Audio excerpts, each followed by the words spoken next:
Parlons à présent du déconfinement en Espagne qui s'envisage petit à petit. Après l'autorisation pour les enfants de sortir quelques heures pour se dégourdir les jambes, c'est au tour des adultes de se voir octroyer un peu de temps.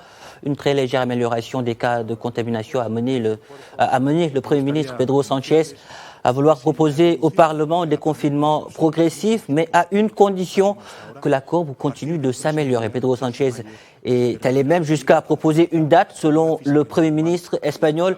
À partir du 2 mai, les gens pourront sortir, faire de l'exercice physique ou simplement marcher avec leurs proches. L'Espagne est à ce jour le 3e pays le plus endeuillé par le coronavirus, avec près de 23 000 morts enregistrés.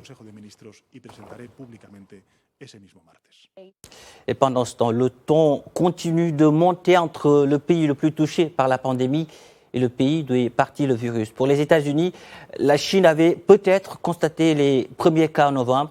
Vous allez le voir, la réponse de Pékin ne s'y est pas fait attendre.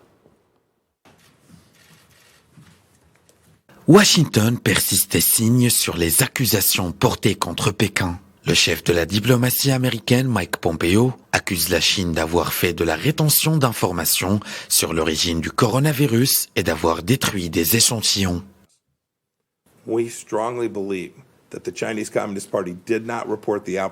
Nous croyons fermement que le Parti communiste chinois n'a pas signalé, en temps opportun, l'épidémie du coronavirus à l'Organisation mondiale de la santé.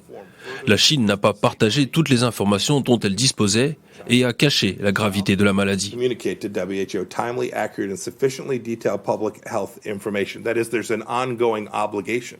Invité à réagir, un porte-parole de la diplomatie chinoise, Geng Shuang, a fustigé des propos totalement infondés. Selon lui, ces allégations ne montrent aucun respect envers les énormes sacrifices du peuple chinois, car et selon des statistiques de l'administration des douanes chinoises, du 1er mars au 17 avril seulement, la Chine a fourni aux États-Unis plus d'1 milliard de masques, 258 millions de paires de gants, ainsi que 29,19 millions d'ensembles de vêtements de protection médicale, 3,13 millions de paires de lunettes de protection, 4254 ventilateurs non invasifs et 156 ventilateurs invasifs.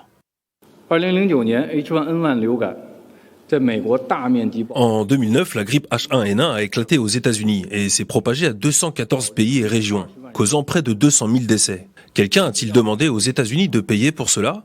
Dans les années 80, le sida a été découvert aux États-Unis et s'est maintenant répandu dans le monde entier. Quelqu'un a-t-il blâmé les États-Unis ?